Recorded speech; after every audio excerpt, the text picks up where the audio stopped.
क्या आपको पता है जहर कैसे बनता है? आज मैं आप लोगों को दिखाने वाला हूँ जहर की मेकिंग। और मैं दावे के साथ बोल रहा हूँ, अगर आपने वीडियो को एंड तक देख लिया ना तो आप तंबाकू यानी खैनी को खाना तो बहुत दूर की बात है, खैनी को छूने से भी डरेंगे। तो अभी मैं आ चुका हूँ कोलकाता के मोस्ट फेमस बिहारी लाल तंबाकू वाले के पास। गाइस, आप जो ये पत्ता देख रहे हैं ये कोई मामूली पत्ता नहीं है। इसे बनाने में 9 महीने लगते हैं। होता ये है कि जब तंबाकू का पेड़ बड़ा हो जाता है तब उसे ऊपर से काट दिया जाता है और नीचे के सिर्फ गिने चुने 12 से 15 पत्तों को ही रखा जाता है। फिर उन्हीं पत्तों में पानी डाल के उसे बड़ा किया जाता है और जब वो बड़े हो जाते हैं तब उन्हें काट के 6 दिन तक सुखाया जाता है। 6 दिन के बाद जब वो सूख जाते हैं तब उसके ऊपर टाटा सूमो चलाया जाता है। जी हाँ, उसके ऊपर टाटा सूमो चलाया जाता है जिससे कि तंबाकू अच्छे से पिस जाए। इसके बाद सबको इकट्ठे करके रस्सी से बांध के कमरे में लटका दिया जाता है, जहां वो करीब 2 से 3 महीने तक सूखते हैं। 2 से 3 महीने के बाद कमरे को खोला जाता है और फिर कमरे के फर्श यानी जमीन पे लकड़ी के बुरादों को रखा जाता है और उन बुरादों के ऊपर केमिकल छिड़का जाता है। और जो केमिकल यहाँ छिड़का जाता है ना, इस केमिकल का नाम अगर आप लोग को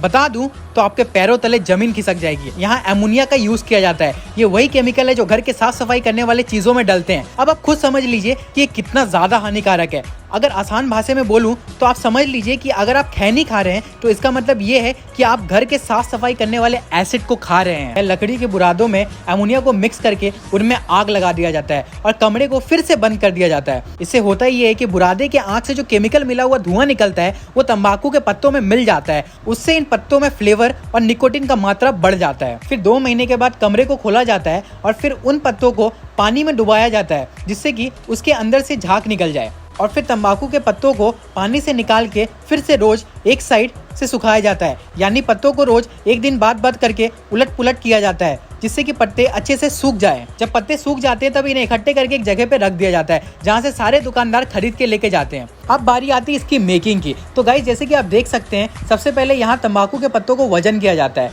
वजन करने के बाद इन पत्तों में से डंडियों को अलग किया जाता है और फिर जब पत्ते में से सारी डंडियां अलग हो जाती हैं उनमें पानी स्प्रे किया जाता है जिससे कि पत्ते नरम हो जाएं और उन्हें अच्छे से काटा जा सके। फिर इन्हीं पत्तों का एक गुच्छा बना के उन्हें मशीन में डाला जाता है और फिर उन्हें काटा जाता है। अब आप ये सोच रहे होंगे कि इन्हें तो चाकू से भी काटा जा सकता है, लेकिन मशीन से ही क्यों काटा जा रहा है? गाइस, मैं आप लोगों को बता दूं, इसे काटने का एक तरीका होता है और अगर इन्हें काटने में जरा से भी ऊंच नीच हो गई तो खैनी का टेस्ट खराब हो जाएगा।